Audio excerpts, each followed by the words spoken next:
শুভ দুপুর বন্ধুরা, আজকে আমি বানিয়ে নিলাম আলু দিয়ে পটলের তরকারি। প্রথমত পটলটা কেটে ধুয়ে নিলাম, তারপর আলুগুলোকে ডুমো ডুমো করে কেটে ধুয়ে নিয়ে নিলাম। তারপর একটা পাত্রতে নিলাম সামান্য জিরে, ধনে, কাজু, কাঁচা লঙ্কা, শুকনো লঙ্কা।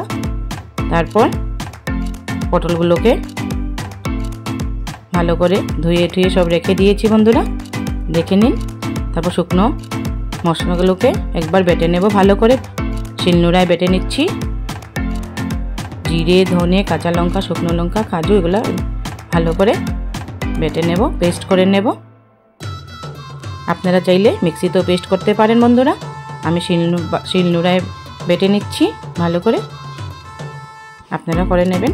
তারপর কড়াই গরম করে কড়াইয়ের মধ্যে সামান্য তেল দিয়ে দিবেন, সরষের তেল বা রিফাইন তেল আপনারা যা পছন্দ করেন বন্ধুরা দিয়ে দেবেন। দিয়ে দেওয়ার পর ভালো করে নাড়িয়ে সেই কড়াইয়ের তেলের মধ্যে আপনারা কেটে রাখা, দেখে নিন বন্ধুরা, কেটে রাখা পটলগুলো দিয়ে দেবেন সেইগুলোতে। তারপরে একবার পটলগুলোকে নাড়িয়ে চাড়িয়ে এটার মধ্যে দিয়ে দেবেন সামান্য নুন দেবেন বন্ধুরা। তারপর দিয়ে দেবেন সামান্য হলুদের গুঁড়ো দেওয়ার পর বন্ধুরা একবার ভালো করে নাড়িয়ে নেবেন। ভালো করে নাড়িয়ে নিয়ে দেখে নিন যাতে করে পটলের গায়ে নুন হলুদটা ভালো করে লেগে যায়। তারপর আপনারা চুলার আঁচটা অল্প সামান্য কমিয়ে একটা ঢাকা দিয়ে দেবেন, যাতে করে পটলগুলো একটু নরম হয়ে যায়। 2 মিনিটের পর আপনারা ঢাকা উঠালে তারপর দেখবেন যে পটলগুলো কতটুকু ভাজা হয়েছে। ভাজা বলতে কি একরকম শ্যালো ফ্রাই করতে হবে, হালকা ভাজা হয়ে যাবে। দেখবে কি নরম হয়ে গেল নাকি। যদি নরম না হয় বুঝেন তাহলে আরেকবার ঢাকা দিয়ে দেবেন। আমারগুলো নরম হয়নি, যার জন্য আমি আরেকবার ঢাকা দিয়ে দিচ্ছি। 2 মিনিটের জন্য আবার ঢাকা দিলাম। 2 মিনিট পর ঢাকা উঠিয়ে নিলাম বন্ধুরা। ঢাকনা উঠিয়ে দেখে নেবেন, হ্যাঁ ভালো করে ভাজা হয়ে গেছে। আপনাদের খুশি মতো আপনারা একটু কম ভাজতেও পারেন। ভাজা হওয়ার পর অন্য একটা পাত্রে ঢেলে নিচ্ছি। পটলগুলোকে ঢেলে নেওয়ার পর বন্ধুরা দেখুন রেখে দেব সাইড করে। তারপর সেই গরম তেলের মধ্যে আরেকটু তেল ঢেলে দেব। একটু তেল দিয়ে বন্ধুরা দেখুন গরম হয়ে যাওয়ার পর তেলটা ডুমো করে কেটে রাখা আলুগুলোকে দিয়ে দেবেন। সেই আলুগুলোর মধ্যে প্রথমত সামান্য হলুদের গুঁড়ো, তারপর দিয়ে দেবেন বন্ধুরা সামান্য নুন দিয়ে এবার ভালো করে মিশিয়ে নেবেন, যাতে করে আলুর মধ্যে নুন হলুদটা ভালো করে লেগে যায়। আর একটা উপর দিয়ে একটা ঢাকনা দিয়ে দেবেন আলুগুলো নরম হওয়ার জন্য। 2-3 মিনিট বা 5 মিনিট পর ঢাকনা উঠিয়ে দেখবেন আলুগুলো সিদ্ধ হয়েছে কিনা।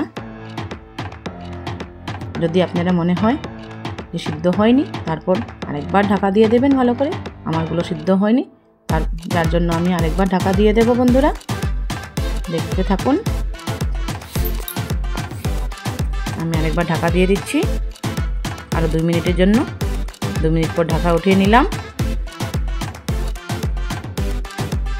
উঠিয়ে নিয়ে আলুগুলোকে অন্য একটা পাত্রে নিয়ে নেব।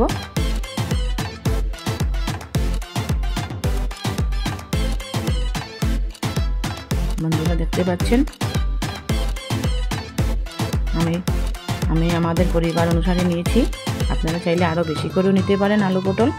সেই গরম কড়াই তেলের মধ্যে আর একটু দিয়ে দেব তেল বন্ধুরা ফোড়নের জন্য।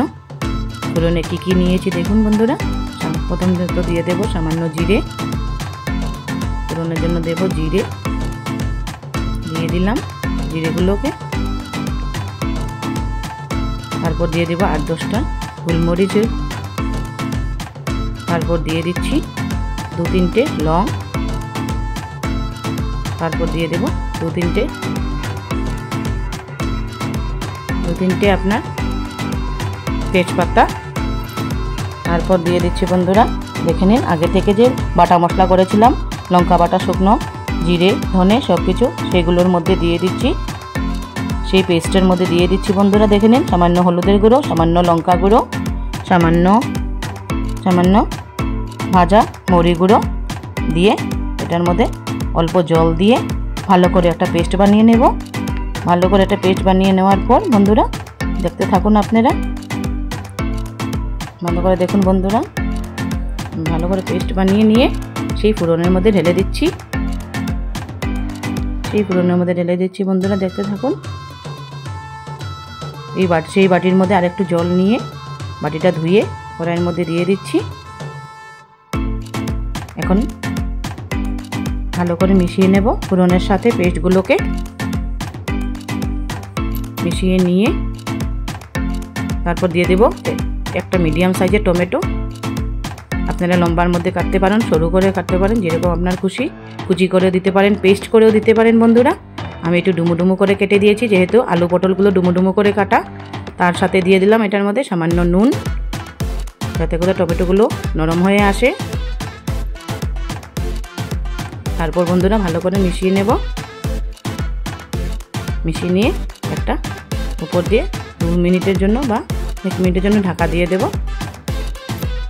1 মিনিট হয়ে গেল আমার, ঢাকা উঠিয়ে দেখছেন বন্ধুরা মশলার উপর দিকে তেল ছেড়ে দিয়েছে, মানে মশলা কষানো হয়ে গেছে। একবার নাড়িয়ে ছাড়িয়ে সেই মশলার মধ্যে বন্ধুরা দিয়ে দেব আমি আগে থেকে ভেজে রাখা, দেখে নিন বন্ধুরা, আগে থেকে ভেজে রাখা আলু পটলগুলো দিয়ে দিচ্ছি সেই মশলার মধ্যে। দেখুন বন্ধুরা ভালো করে নাড়িয়ে চাড়িয়ে নেবেন, ভালো করে মেশাতে হবে বন্ধুরা, যাতে করে আলু পটলের মধ্যে মশলাগুলো ভালো করে লেগে যায়, একদম আলু পটলের ভিতরে মশলাগুলো ঢুকে যায়। ভালো করে নাড়িয়ে চাড়িয়ে আপনারা আরেকবার কিছু 2 মিনিট বা 3 মিনিটের জন্য বন্ধুরা ঢাকা দিয়ে দেবেন। ঢাকা দেওয়ার পর পুরো ভালো করে মিশে যাবে। 3 মিনিট হয়ে গেল আমার, ঢাকাটা উঠিয়ে নেব। দেখুন বন্ধুরা খুব সুন্দর রংটা এসেছে। তারপর আপনারা ঢাকা খুলে নিয়ে একবার চেক করে নেবেন আলুগুলো সিদ্ধ হয়েছে কিনা। ভালো করে সিদ্ধ হয়ে গেলে আপনারা আপনার প্রয়োজন অনুসারে ঝোলটা দেবেন। যদি আপনারা মনে করেন না ঝোল দিয়ে খাবো না, শুকনা খাবো, তাহলে রুটি বা ভাতের সাথেও খেতে পারেন, এরকম শুকনো সবজিটাও খেতে পারেন বন্ধুরা। তো আমি একটু ঝোল দিয়ে গ্রেভি টাইপের করব, যার জন্য আমি একটু গরম জল ঢেলে দেব বন্ধুরা। গরম জল দিলে পরে রান্নার স্বাদটাই অন্যরকম হয়ে যায়। সবসময় চেষ্টা করবেন আপনারা গরম জল দেওয়ার জন্য তরকারির মধ্যে। গরম জলটা ঢেলে দিয়ে দিলাম। তারপর দেখুন কি সুন্দর একটা রং এসেছে। এটাকে আরও 2-3 মিনিটের জন্য আমি সিদ্ধ হতে দিব, যাতে করে টেক্সচারটা সুন্দর করে আসে। ভালো করে ফুটে উঠে গেছে, সেই সময় দিয়ে দেব সামান্য নুনটাকে ব্যালেন্স করার জন্য চিনি, সামান্য চিনি দিয়ে দেবেন বন্ধুরা। তারপর দিয়ে দিচ্ছি, ভালো করে একবার চিনি দিয়ে নাড়িয়ে নেবেন। তারপর দিয়ে দিচ্ছি সামান্য গরম মশলার গুঁড়ো। এটা বাজার থেকে গরম মশলা কিনা বন্ধুরা, আপনারা নিজে ঘরে চাইলে বানিয়ে নিতে পারেন। আমি এটা বাজার থেকে কিনে নিয়ে দিয়েছি। তারপর ভালো করে নাড়িয়ে চাড়িয়ে দেখুন বন্ধুরা আমারটা রান্নাটা আজকে হয়ে গেল। তারপর নামিয়ে নেব একটা পাত্রতে, নামিয়ে নিয়ে সামান্য ঘি দিয়ে দেব বন্ধুরা। দেখে নেবেন, আপনারা যদি ঘি দিতে চান দেবেন, যদি বাটার দিতে চান দেবেন, আপনাদের মতামত অনুসারে দেবেন। আমাদের ঘরে ঘিটা পছন্দ করে সবাই, তাই আমি ঘি দিয়ে দিলাম উপর দিকে। সেটার মধ্যে আজকে আর ধনেপাতা দিবে না, ধনেপাতা দিলে আমাদের ঘরে কেউ ভালোবাসেন না বেশি ধনেপাতা, যার জন্য আজকে ঘি গরম মশলা দিয়ে করলাম, নিরামিষ আইটেম। আপনারা এরকম ঘরে বানিয়ে নেবেন বন্ধুরা।